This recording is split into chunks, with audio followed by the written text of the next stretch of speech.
So hello everyone, Vishesh Tripathi this side from DSC community from the Android team. So I am back with another video on the playlist of Jetpack Compose, and today we would be starting off with the animation part.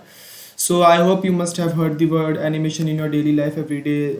Whenever you use desktop application, you use the UI part, the UX part, or either Android application or iOS application that you must have seen different types of animation going on. Suppose we are playing a game, the jumping part of a particular character can be said as animation. Animations can be used in different formats and different ways in various applications.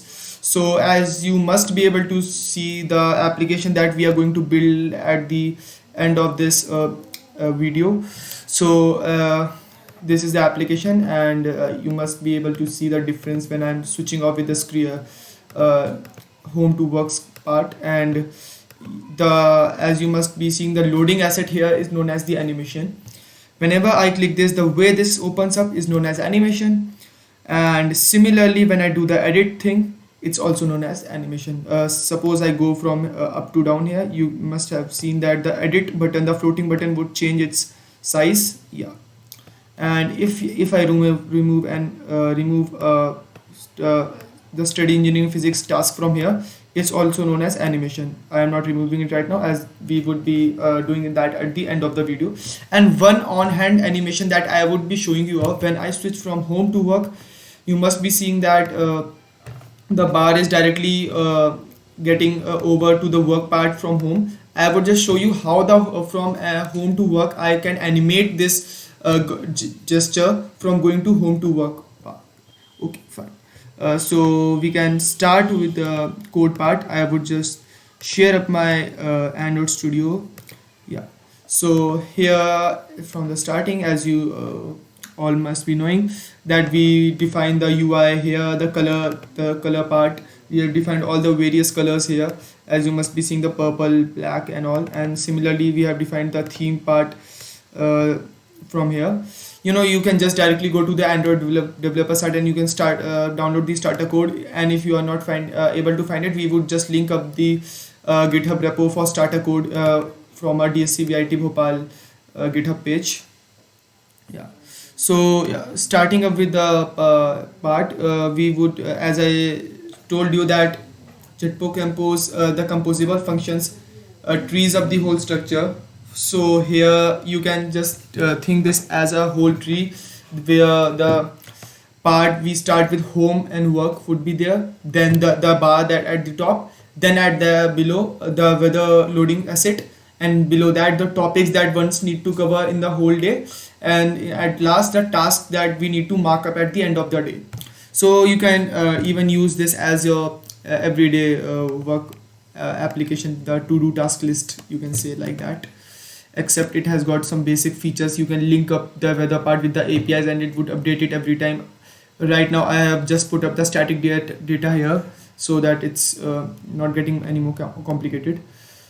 So here in the private enum class, I have defined the two functions that we would be needing at the end, the home and work part, and then we would be starting off with the mutable state part. Yeah, as you can see here, I have just told you all this in basic, that why are we using the mutable state. The weather loading part is part of the mutable state, because it keeps changing every time it's clicked on to get refreshed. So I would just skip this part and directly go to the animation part here. And as you all would be able to see, I would be starting off with the home bar tab, and from here the unit part, then the show edit message, then the load weather, and then at the end the stuff we would like to change.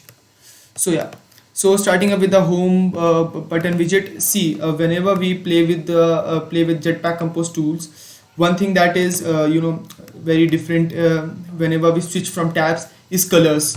So here I would just go to the colors part and just show you why it is getting from different color whenever I switch it from tab. So here, as you can see, the background by animates color as state. So the animate color as state I have defined above. we have to import the basic Kotlin libraries, and it would just automatically fetch it up there. So as you can see, when the tab page is home, it would be displayed purple, or else if it is on another page, it would be displayed green. So suppose if we add another page here, like I add after home and work, I add playing. So I can add here that if the tab page dot playing, then it should display the color yellow. So similarly here I have showed up the purple, and then you can put up the colors of your choice. It's totally on your hands. And then scaffold, as you can see here, the Kotlin routines, as you can see the floating action button, I have extended the lazy list as scrolling up. So this is the reason that every time I do the uphold the floating action button, it gets extended. See, I would just show you up down there that what is the reason that it is getting extended up every time I change it.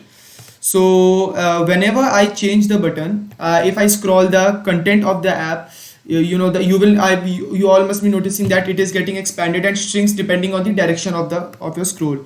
So the reason of that is the padding that we have specified here.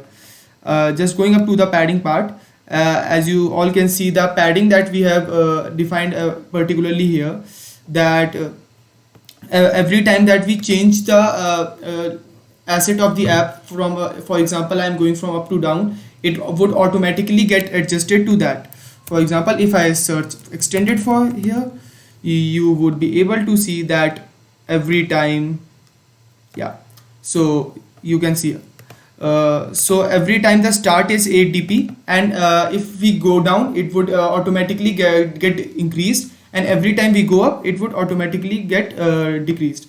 So that is the reason it is shifting from 8 to 3. But what makes animation here is like this: the animated visibility that I have defined here is extended, and extended function is the function that is used for expanding a particular widget. So here that widget is that floating action button, and the animated visibility function library allows us to play with the animation part very easily. So after defining the experimental animation API, I would just show you up one of the stuff that we are going to work on here. So for example, as you must have seen that every time I am just switching from home to work, the color is changing from purple to green. But whenever I would just share up the emulator here, yeah, so every time I'm switching it from home to work, the animation part, the box which is a rectangle box, is directly moving from home to work. But if we want that box to get in a very animated way so that it looks good, I would just add up the code of it here. For now I won't write the whole code, as it is going to take a lot of time, and it would itself take 30 to 40 minutes for explaining every line of code. As most of the code would remain same, I would just add up the basic code line here. So I would just share up the animation code lab screen.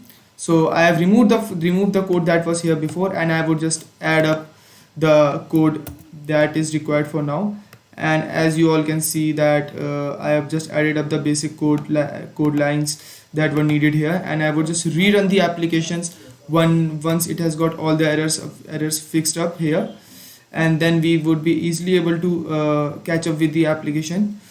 And for now I would just go on to another widget, that is the multiple value animation. So what is multiple value animation? Actually, multiple value animation is like whenever you are switching from a single tab to another tab, and you expect something to happen at the middle of that tab.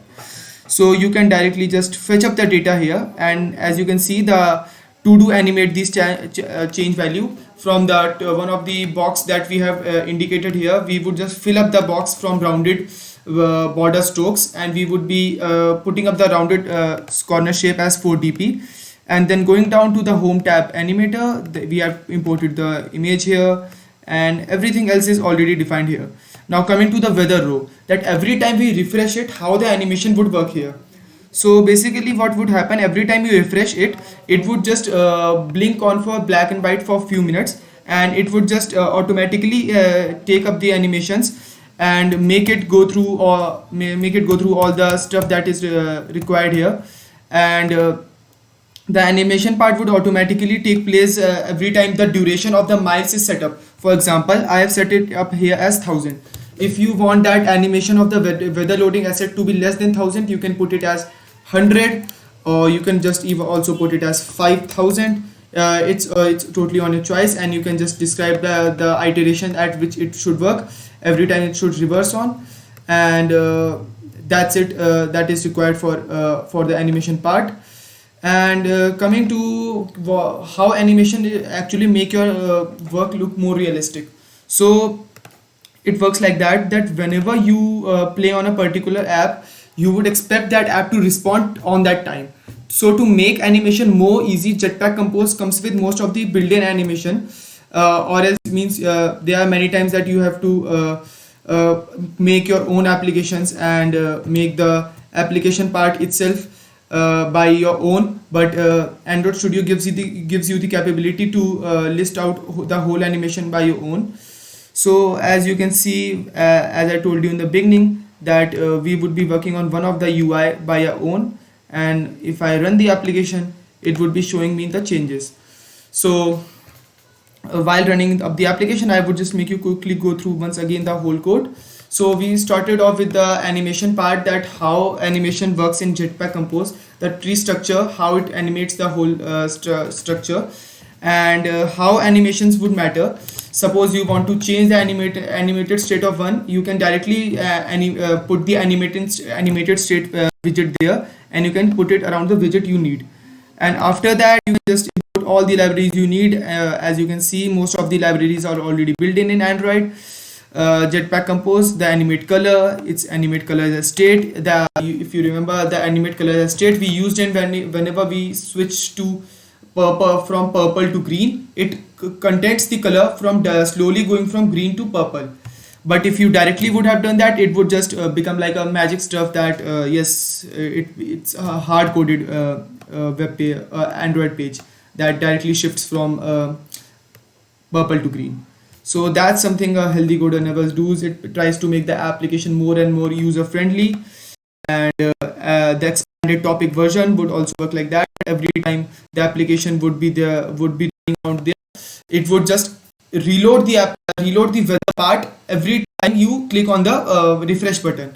So that is how Android applications actually reload the animated widget parts every time you see that cursor going on blinking. So that is how you goes on. So as you have seen, the app is ready to install. So the application has been installed, and if you see the difference in it, I would just share up my screen as soon as the application loads. So seeing the difference in the screen, one basic thing that is very punctual in the animated part was that whenever you load up the application, you would be easily able to see the difference in the app. For example, if I am using if I share the screen, I would just share up my screen. Yeah, as you can see now, when it goes from home to work, the animated part plays the game. It was not like this before, but after we had put up the animation, it is working like that. So what made it different like that? So I would just show you up here. Yeah, so after the edit text, we have come to the home tab bar, and from here you can see that the animation is working like that. Yeah, as you can see that every time it shifts from one tab to another, it would automatically get the tab position as ordinal. The animate color would also work like that. The border color that we have already defined, the purple to green, and the animation function would also work like that. If you want to get more detail about how this works from inside, I would just prefer you the documentation that we have used. So every time you apply the animation part to one of the widgets that you have already defined, you would see that the difference between both of them is enormous. So that is why everyone uses animations and to make their application look more cool and better. So thank you guys for listening to this video, and I hope that you must have got something from it. Thank you and happy coding.